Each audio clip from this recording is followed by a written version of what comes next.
State, are you prepared with closing arguments? Yeah, Your Honor. All right, you may proceed. There are no perfect families.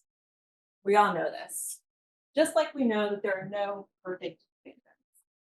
Isaac Aguilar was by no means a perfect man, but he was loved as a father, a son, a partner, and as a brother. Until his brother took his life. The tale is old as time.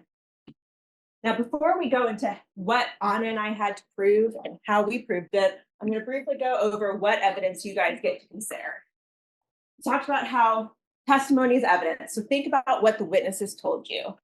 You'll get the 911 calls. You can listen to them again if there's anything you need to listen to. The photos, the videos, now even the physical evidence. That is the evidence that has been presented to you. Now, things like police reports or prior statements or anything that we said, that's not going to go back. A lot of times we'll have police reports or other statements that are marked, but they have to testify about it. The evidence is their testimony. That's why those don't go back to you. So don't sit there wondering why we're trying to not send them back. Now, as Judge just read to you, and as we talked about during Hodire, there are two ways here to get to murder. Whether you believe that Angel intentionally and knowingly caused his death by stabbing him, or whether you believe that he intended to cause serious bodily injury and committed an act clearly dangerous to human life, and that led to his death. Now, how do we know intent? We know intent when you take out a 3.5-inch blade and you stab your brother not once in the chest, but you pull it out and you stab him a second time in the chest. One hard enough that this entire 3.5-inch blade goes 3.5 inches to his heart. Then you pull it out in whatever order and you stab him hard enough again to mark 2 of his ribs. That is intentional. And you know that even if you don't kill him, it is substantial risk of killing him. That's what happened, folks. Sit here and figure out if I can close this. Now, you don't have to agree on which one. You guys just all have to agree that one of these, beyond a reasonable doubt, has been for you. Let's talk a little about self-defense.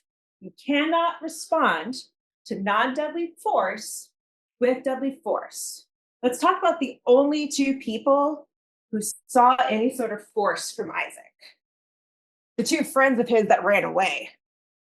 The 2 friends of his that drove him away from the scene of a crime in a stolen vehicle. They said, oh, Isaac swung at Angel. Angelica said he swung at Angel, but she didn't see if he hit or not. Isaiah said, yeah, Isaac swung at Angel, but he slapped him. And then the scuffle broke out. A slap and a little tussling on the ground does not justify stabbing him.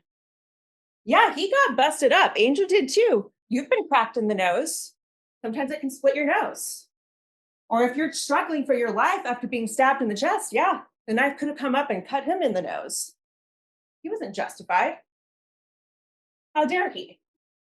When you're considering this, you have to believe, was it reasonable? Did he have a reasonable belief that he was in danger? Would a reasonable and prudent person in his situation say, yeah, you know what, my life's in danger, let me take out my knife, stab my brother twice?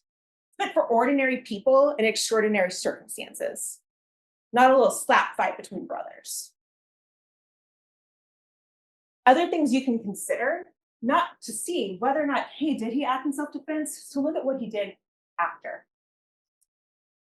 We know that he ran up at Juliet and yelled, don't snitch at me. Why are you trying to snitch? Don't call the cops. Now his 2 friends got up there and said, oh, we didn't run away. You know, we were like, oh, this could get wrong. Let's just calmly walk off. No, we know that didn't happen because you heard it on the 911 call. You heard Juliet and other people screaming at Angel not to leave. They fled. He and his friends fled and they drove off in a stolen car. And what did he do? He started taking selfies in the car because he knew he messed up. And he immediately started trying to spit. How am I going to protect myself? I'm going to start taking selfies in this stolen car while I left my brother gasping for air on a slide. That's what I'm going to do. Then I'm going to take a shower. I'm going to wash off all this blood. I'm going to take a shower. And I'm going to throw away my clothes. I'm going to toss these in the dumpster, and then I'm going to take more selfies. Anything to avoid being in trouble. And we know that he did this before he even knew Isaac was dead, because his friends told you that as soon as he got notified of his death, he ran off, because that's what he does. He runs. And then when the police came from a week later, he didn't go try to say like, hey, I'm really sorry about this. I didn't mean to. He attacked me. Here's my proof. No, he ran. He ran and he jumped off a balcony and had to be tackled into the ground because he knew what he had done. And then when he came and got interviewed, decided to just take a little nap on the floor. Cool as you please. That's not something that somebody who was fearful for their life, who was heartbroken that they killed their brother, their only brother, that's not what they do. No. He would have been devastated and apologetic. No. All he cared about was, how do I get away with this? Now, when you go back and you build your deliberations, what Anna and I had to prove to you was those things beyond a reasonable doubt. But remember, there is no definition. Each of you can use your common sense. It's not beyond all doubt. There might be pieces where you're like, I have a question about this, but do you have a doubt? Is it a reasonable doubt? But most importantly, did it go to one of the elements Anna and I had to prove? If it's not about one of the elements, then the verdict is guilty, and you need to find him so. All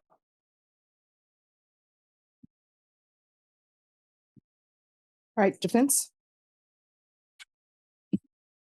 Please, the court. Yes. Counsel. Ladies and gentlemen, the court just read to you the jury.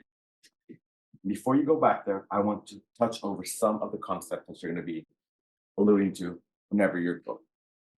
All of the evidence comes from the witness stand, and the testimony comes from the witness stand. The state needs to prove that he intentionally or knowingly caused the death of an individual, or if he intends to cause serious bodily injury and commits an act clearly dangerous to human life that causes the death of an individual.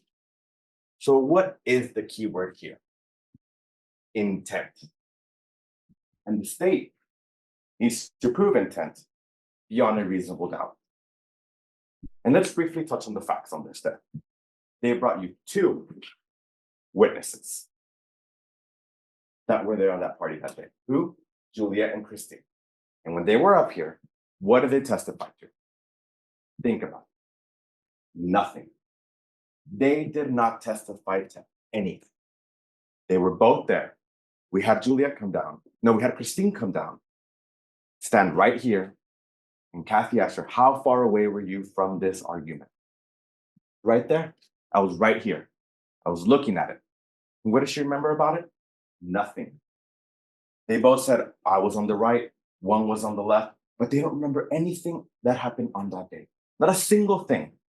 They can't tell you who had the knife, how the fight broke out, what the discussion was about.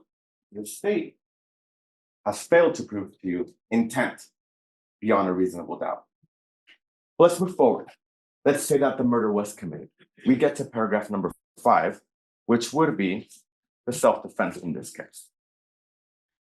And a person is justified in using deadly force against another if the person would be justified in using force against the other in the first place, as set out above, and when to agree the person reasonably believes the deadly force is immediately necessary to protect himself against the other's use or attempted use of unlawful deadly force. So think about that. We have two other witnesses come in that day, Angelica and Isaiah. And what did they tell you? They gave us more context to the story. They also cannot tell you who had the knife, but they painted a bigger picture for us. And what was that picture? Angel, is on the floor, laying down, and we have his brother on top of him. What do we know about his brother? We heard from Dr. Feig. He is 70 inches tall, which roughly equates to about 5'10". He's 252 pounds. Imagine that for a second. The brother on top of you. Any single one of us would use self-defense to protect ourselves. Every single one of us would do that. And then we get to the most important point. When self-defense is raised, it is the state's burden to disprove that beyond a reasonable doubt. What have they done to do that to you? Nothing. They have not brought you a single witness for that. Like they said earlier, our comments, our statements are not evidence. The only evidence you can consider in your deliberations when you go back there is what came out of this witness stand. Therefore, I ask, when you go back there and deliberate, think about everything that you saw and heard, as you will come back with the verdict of not guilty. Thank you. Counsel. Thank you. Please, the court and counsel, ladies and gentlemen. This is the part where I really do wish for the days when I was a prosecutor, because they get the last word. So this is the last time we're going to be able to say a single thing to you about this case before you go and deliberate. But what I will ask you is, please don't let the loudest voice or the last voice that you hear sway you from a careful consideration of all of the evidence in this case. Because it doesn't matter who speaks last or who can show the most righteous anger about the situation. What matters is evidence. And, you know, a lot of times the most reasonable explanation for things is always the one that makes the most sense. And while, you know, we can talk about Angel grabbing the knife and somehow stabbing Isaac, from all the evidence, if you take it all back there and look at it, I think that what you can find is the most plausible explanation for everything that kind of comports with those places in the testimony and with the physical evidence where you see those kind of intersections of what was presented by the state's witnesses and what was presented by the defense witnesses. Because as we know, a lot of times the truth is usually somewhere in the middle. And it is very much probably the case here where you have a lot of different perspectives come to bear. And there's a lot of reasons why people sometimes don't hear things that they should hear, or they hear things differently than what actually was said. I mean, think about it in your own lives. I mean, nobody is a tape recorder. Nobody is a video camera.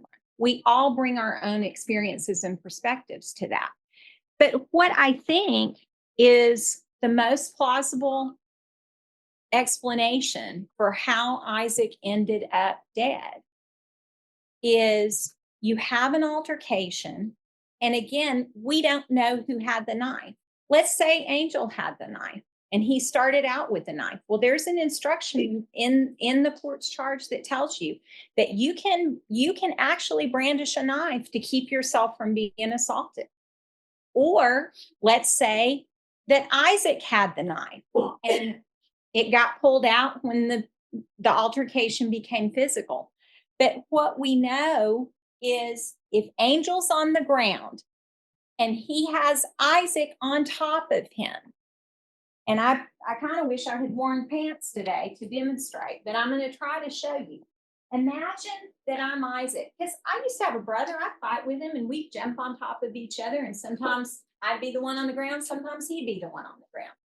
But if Isaac's on top of him and they're struggling with the knife, if Isaac is cutting him or they're struggling and you lose your balance, that's how a knife gets in. That's where that force comes from. And you try to get up again. And if that first knife point was the one that pierced his heart, he would fall again. And then he falls and again. And maybe in the other order. I don't know. But that makes sense. And I'll tell you, the one thing that they want to shy away from, and I'll tell you why I think this is the most plausible explanation. Now,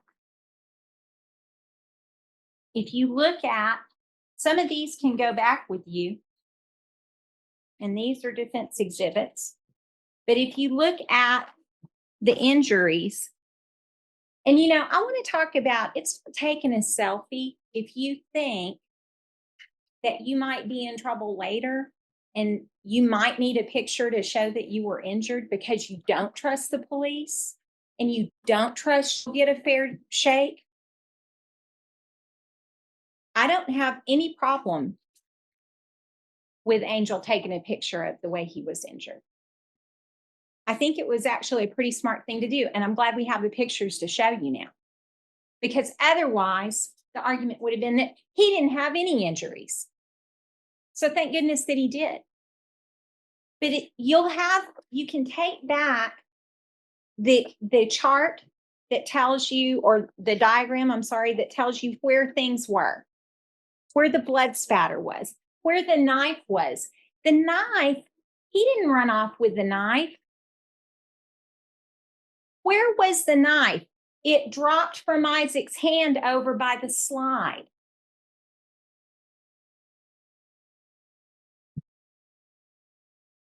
But here's the thing I think that really, really clinches it.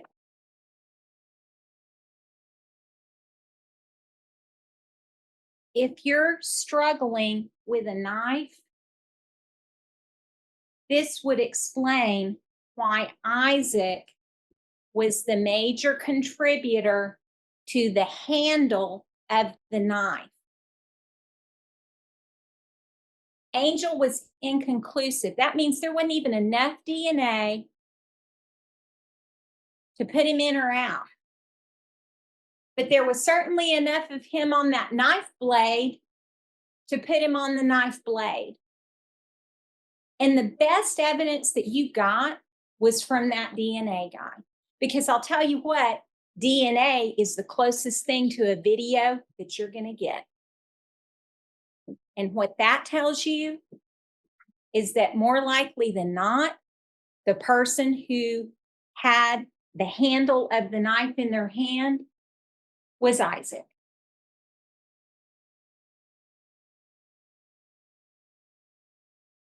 I told you in my opening that I do believe that juries know the truth when they see it. Because you are the objective observers now. And, I think especially in these types of cases where someone has died, and I am never here to minimize that. As a mother, I can't even imagine the kind of loss that Isaac Sr. has gone through as a parent to lose a child. No one should go through that, ever. But I think a lot about, why we even are here. Why do we even have trials? Why do we even have laws that give us a guide of how to deal with situations when human beings find themselves in circumstances like this? And the more I've done this, and the more I see the grief and the loss and this unfortunate need that human beings sometimes are saddled with, where we want vengeance. We want someone to pay. There's a dead body. somebody's got to pay now. And I think that our laws and the court's charge, which may seem like a very mundane kind of document, but there's something really just so eloquent and beautiful about that jury charge. Because what that jury charge does is it takes our baser need for vengeance and it requires us to temper that with mercy. And mercy is not a not guilty verdict. That's justice. In this case, mercy is not, it's not a weakness. And it's not just ignoring the circumstances of this case. And it's not saying that Angel doesn't deserve consequences. But what the mercy of your very well-reasoned and absolutely called for not guilty verdict would be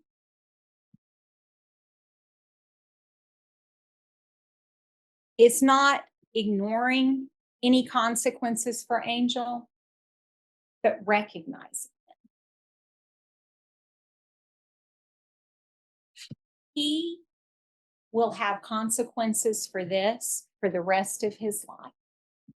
He will never escape them. And any sort of vengeance that anybody might call for in the guise of justice is not going to serve anyone. It's a hard call to find somebody not guilty when a murder has been alleged. But when you go back there and you look piece by piece with well-reasoned evaluations of the evidence that you have and the absolute lack of evidence, the things that you don't have, I ask you to do the right thing. I ask you to do the hard thing. I ask you to do the thing that you have taken an oath to do and to hold the state to their burden of beyond a reasonable doubt. Remember how significant that is. It's not something you get to ignore because somebody died. Don't let them ask you to do that. Don't do it. Please find Angel not guilty because he did not murder his wife. Thank you. State. And the Lord said, what have you done? Your brother's blood cries out to me. Ground. And Abel, right? A tale as old as time. You know, I don't have a lot to say to you today that Ms. Jackson hasn't already gone over with you. But I want to address one of defense counsel's points real quick about the knife and where it came from. You heard evidence from Christine's testimony that Isaac wasn't known to carry a knife, and I think everything that you need to know about that knife comes from this courtroom. So let's move on. And let's talk about the intent, how we know that he's guilty and how this is not self-defense. Stabbing. Only Isaac was stabbed. He was stabbed 2 times. Stab wound A, 3.5 inches deep, straight into his heart by Angel's hand. 3.5 inches, same length as a knife blade. And you heard Dr. Fye get up here on the stand and tell you that even if he had been stabbed right outside the front doors of a hospital, that wound was devastating. And he didn't think that he would survive that, even if it happened right there in front doors of the hospital. Serious bodily injury or death, right? That's what he classified it as. And the sheer fact that there are 2 stab wounds proves to you intent. And that's okay. Not just one, but two, and one of them straight to the heart of his brother. Now, the first flight, I call this the first flight. Flight or fleeing the scene can show consciousness of guilt, and you're allowed to consider that. What do we know about the first flight? He fled from the scene as his brother was bleeding out. And it wasn't just the two of them there. He left his brother, he stabbed his brother in front of his sister, in front of his brother's pregnant girlfriend, in front of her sister, and in front of the kids that were outside playing in the yard. Who does that? And then after he does that, we know he ran away because his blood, which doesn't appear until he gets to the sidewalk and those droplets that are leading away, right? That's how we knew he fled. We're not hiding the fact that he was injured at this scene. It's just that the two witnesses that we brought you to tell the truth about what happened don't recall saying that. They're telling the truth if they don't remember something, right? And the evidence that we have from our DNA doctor later is that we do have his blood at that scene, and that those blood droplets are trickling away as he gets to that stolen car and they take off. Furthermore, he comes at Juliet and he says, "Don't snitch on me. Don't snitch," as he's running away. Evidence of guilt. Snitch about what? The fact that you murdered your brother? Or I guess at the time, the fact that you stabbed him in the heart and you left him bleeding there? He gets in that stolen car and he leaves. First flight. And after he leaves, when he gets to his friend who drove the stolen car, he ditches his bloody clothes in a dumpster. He cleans himself up and he continues to take selfies of himself. And in the back of that getaway car, where's the concern for his brother? Where is that? Because in the back of the car, when he is bleeding from his face, or at least it's covered by a shirt that has blood on it, you're taking a selfie moments after you stabbed your older brother in the heart. Come on, give me a break.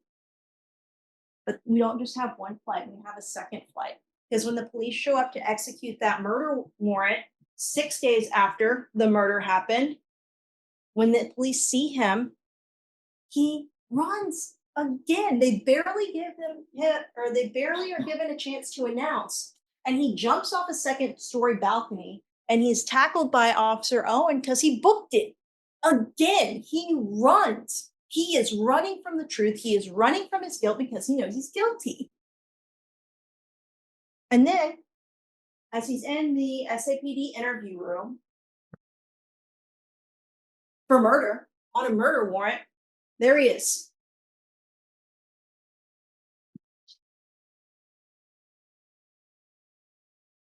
What happened? Here's what we know happened.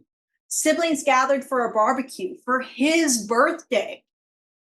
He called his niece a bitch, and Isaac took exception to that. They began to argue by all sides. This was not a yelling match, okay? It was a disagreement, and it was described that way, not only from our witnesses, but from the other witnesses. Just a verbal argument. And then Angel comes to Isaac, and they end up wrestling on the ground. Angel pulls a knife, and how do we know Angel pulled a knife? Because Isaac is the one who was stabbed twice in the chest, ultimately resulting in his death. And then Angel runs. Okay, I started this whole thing by telling you the story from Juliet's perspective, because what you hear in the 911 call from Juliet is so raw and emotional. And she's giving you a play-by-play about what just happened and what's happening at the time that she's on the phone with 911. That is how you know, right? How do you know somebody's telling the truth?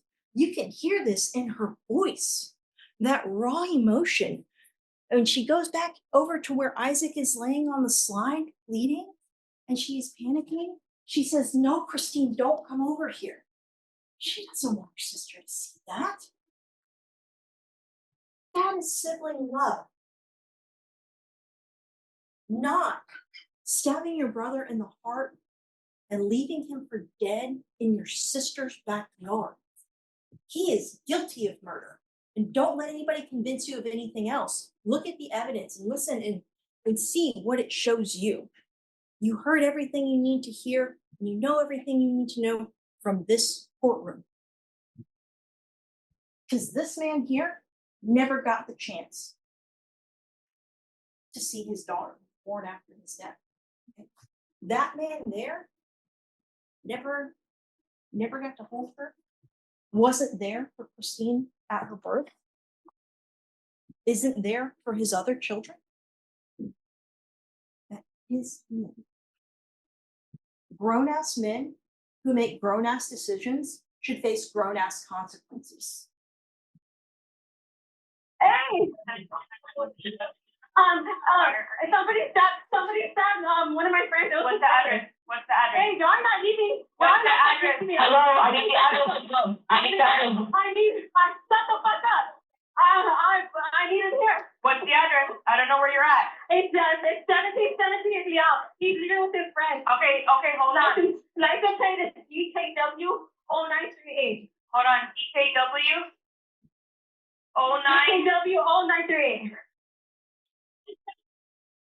I got the fucking plate. Please hurry. Hold on. They're leaving and the guy that stabbed him was trying to hit you. Okay, hold on. I'm gonna tell you. Hold on. I'm gonna tell you to EMS. Down the line. Hold on.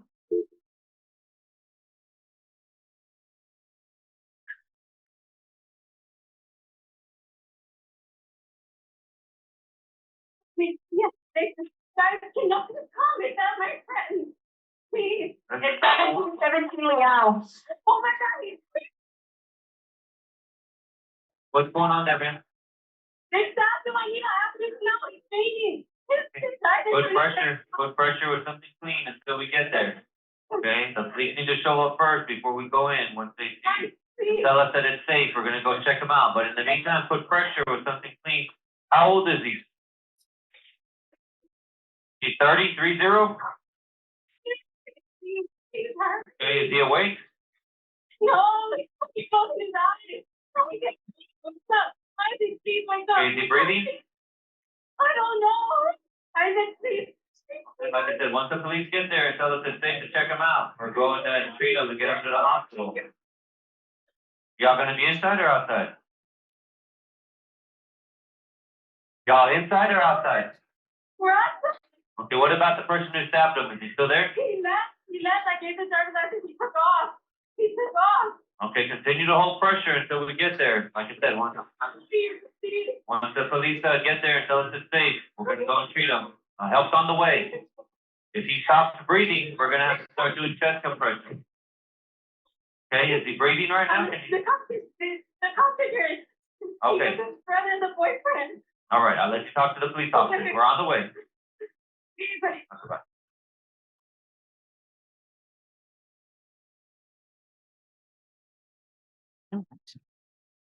All right, ladies and gentlemen, I'm going to step down and I'm going to have one of you all remain behind.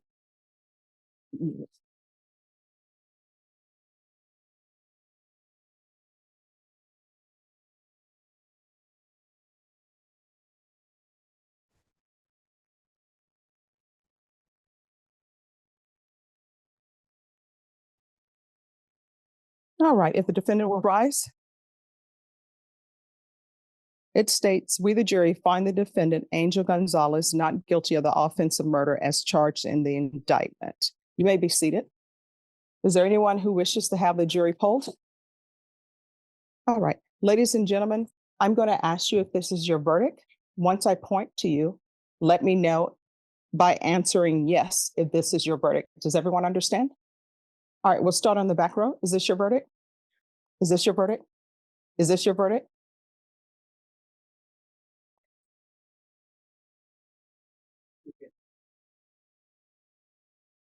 All right, and you were the alternate, so you were not deliberating with everyone. All right, this is what's going to happen next. I'm going to have you all wait for me in the jury room and I'll come and speak with you, all right? All right, everyone, please rise for the jurors.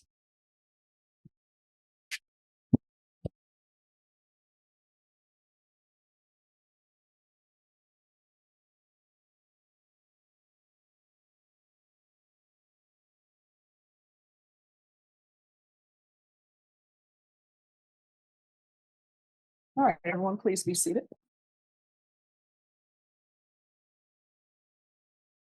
All right, is there anything else pending?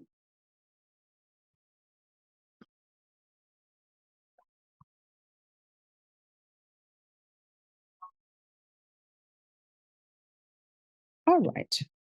Then the court will enter the ruling in the order based upon the jury's verdict of not guilty.